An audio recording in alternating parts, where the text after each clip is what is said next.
Langsung aja, oke? Gimana naon udah ngagrona? Bro lah. Oke, bro. Oke, bro. Siap. 3, 2, 1, action. Halo guys, welcome back Majilah Official Channel.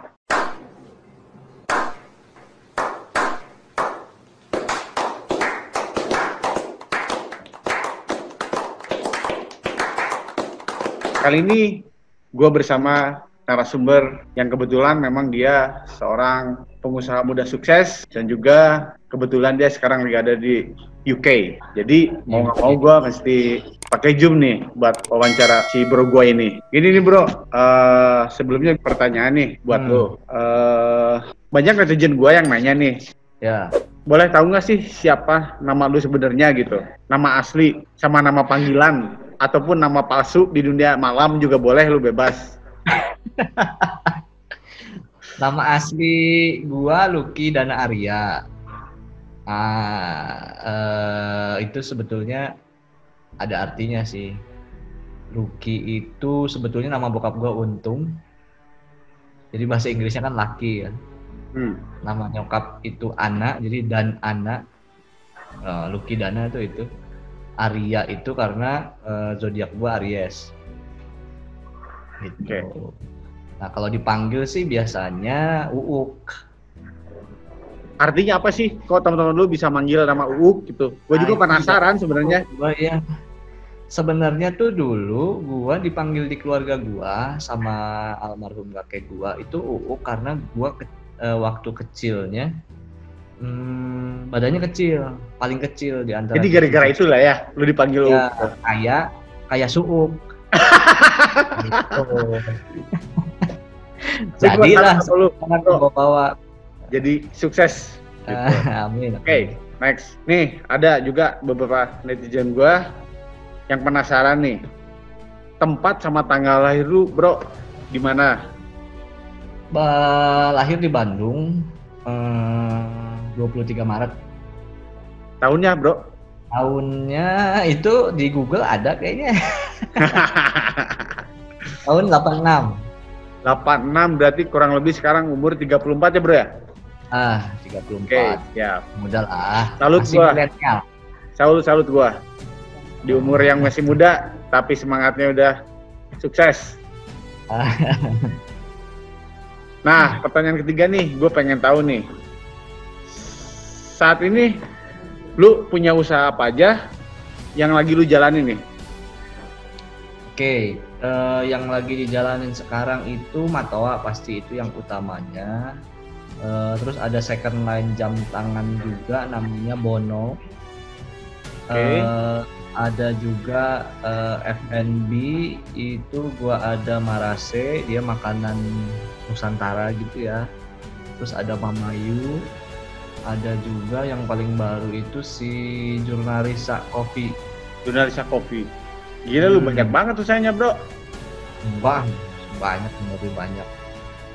Nah, Cuman kan sekarang ya nih, kalau kalau bisnis begitu kita memang nggak bisa bergantung sama satu bisnis aja kan. Ya kayak lagi sekarang begini nih. Ya COVID ya. kalau misalkan Matoa kenapa-napa bisa disupport sama si second line-nya. Jadi nggak tergantung sama satu doang. Oke, oke, oke. Tuh. Nah, sekarang nih, untuk para netizen yang lain nih, pengen tahu. Sebetulnya jabatan lu itu sebagai apa sih di dalam Eh, perusahaan yang tadi lu sebutin semua? Sebetulnya gue lebih ke apa ya? Karena semua si usahanya kan memang gue bikin sendiri dari nol. Jadi otomatis gue foundernya dan gue yang ngejalaninnya. Jadi di semua usahanya itu founder dan CEO. Nah, jadi mungkin gue seperti grup CEO. Grup CEO. Oke, oke, oke, oke. Nah, sekarang nih pasti nih banyak netizen gua yang pengen penasaran nih. Bisa ceritakan sih lu awal ide lu sebagai seorang pengusaha. Awalnya apa ya? Karena memang bakat sih, bakatku butuh. Bakat ku butuh, jeung bakat ku naon. Ya wajar lah ya, semua orang pasti pengen punya banyak duit gitu kan. Jadi memang udah sejak dari zaman beres sekolah, cita-citanya pengen punya usaha sendiri. Oke. Terus sempet juga kerja juga kan dulu di JNC tuh sama Jody. Maju dia. Jadi marketing juga sempet, di Bobber juga sempat marketing. Nah udah dapat ilmunya baru bisa bikin sendiri. Nah, gue juga penasaran, katanya lu masih saudara juga kan sama si Jody? Masih sepupu. Sepupu ya? Jody Sepupu. ketua PP Jabar itu kan? Ya, Oke. sepupu. Oke, oke, bro. Ingat Nah, sama sekarang lah. pertanyaan selanjutnya, bro. Pernah nggak sih lu mengalami masa krisis di mana lu benar-benar terpuruk, dan bisa jelasin nggak lu bagaimana cara menghadapinya agar usaha lu tetap berjalan dan stabil seperti sekarang? Oke. Kalau krisis banyak ya, sering dari mulai belum bikin Matoa ya krisis. Begitu udah bikin baru tahun pertama krisis juga. Di tengah jalan tahun keempat Matoa krisis juga. Sekarang krisis lagi gitu. Kuncinya fokus satu. Sama kalau di Matoa nih khususnya disiplin ngejaga brand equity. Oke. Jadi kalau Matoa itu kan ngebangun brand ya. Oke. Nah ini makanya pengusaha-pengusaha itu sekarang lagi benar-benar diujinya. Kalau menghadapi kayak gini tuh dia pilih jalan pintas atau tetap disiplin ngejaga si brand equity-nya. Misalkan kayak udahlah jalan pintas, yang penting kita cash flow bagus, udah kita diskonin aja. Itu kan jangka panjang sebetulnya berpengaruh terhadap si brandnya sendiri ya.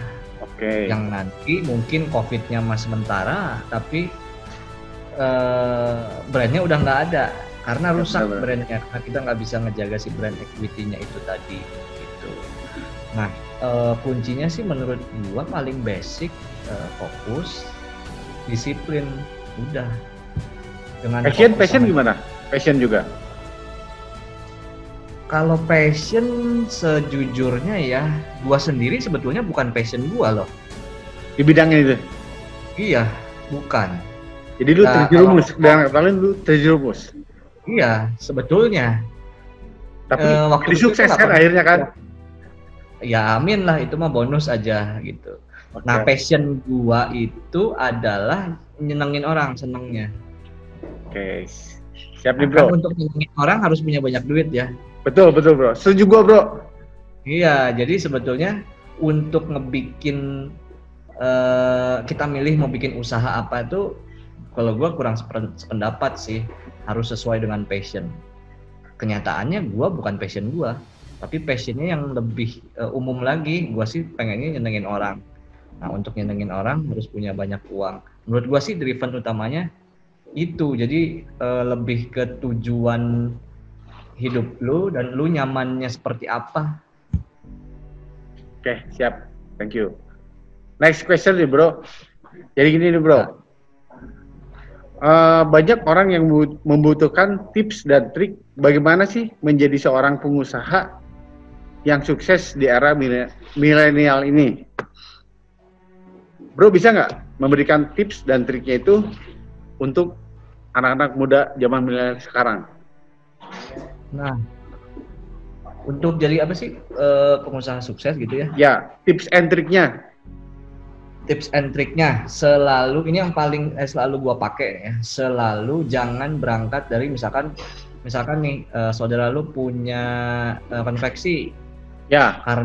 Karena ada kesempatan, oke deh, gimana kalau kita dagangin atau bikin baju atau apa gitu. Nah itu adalah mulai dari what, jadi mulai dari produk gitu. Nah seharusnya setiap mau ngapa-ngapain itu mulai dari si why-nya. Jadi kenapa kira-kira kalau lu bikin itu orang-orang harus beli.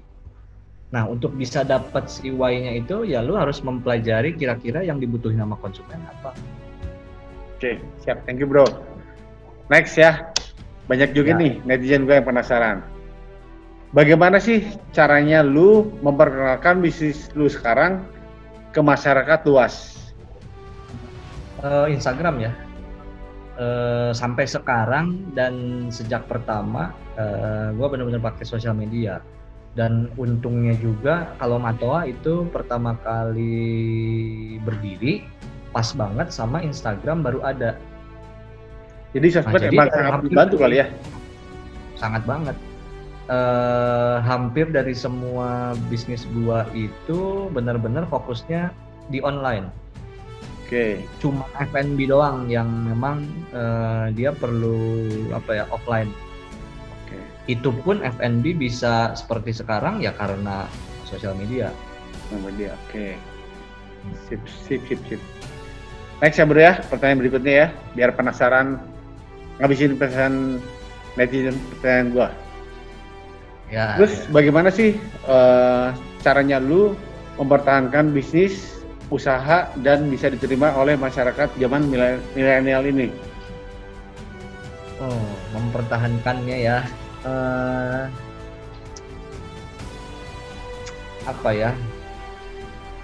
Harus tetap update aja sih sama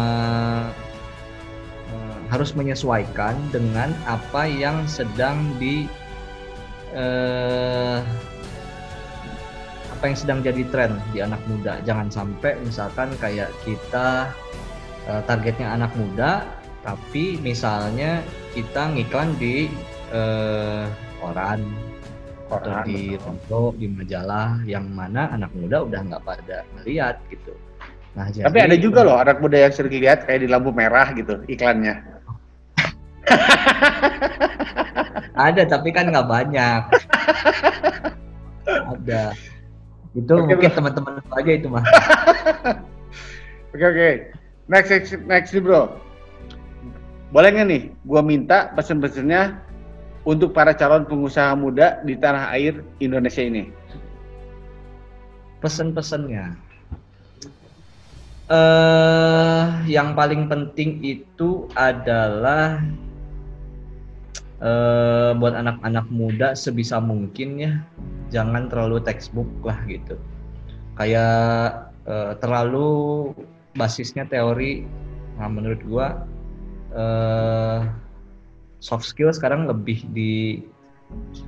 diperlukan. Soft skill ya? Gua juga kan sebetulnya nggak kuliah. Tapi sukses bro. Nah, kenapa bisa? Karena itu tadi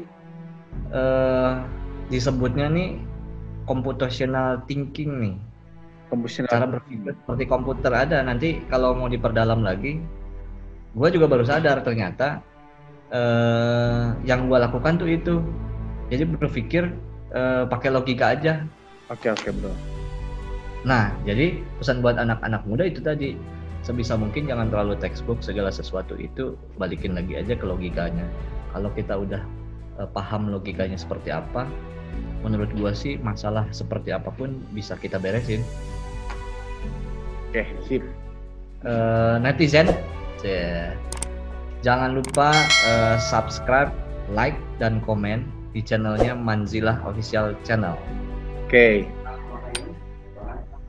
Sukses terus, bro. Siap. Siap, mantap. Nuhun pisan, Nuk. Nuhun. Siap. Oke.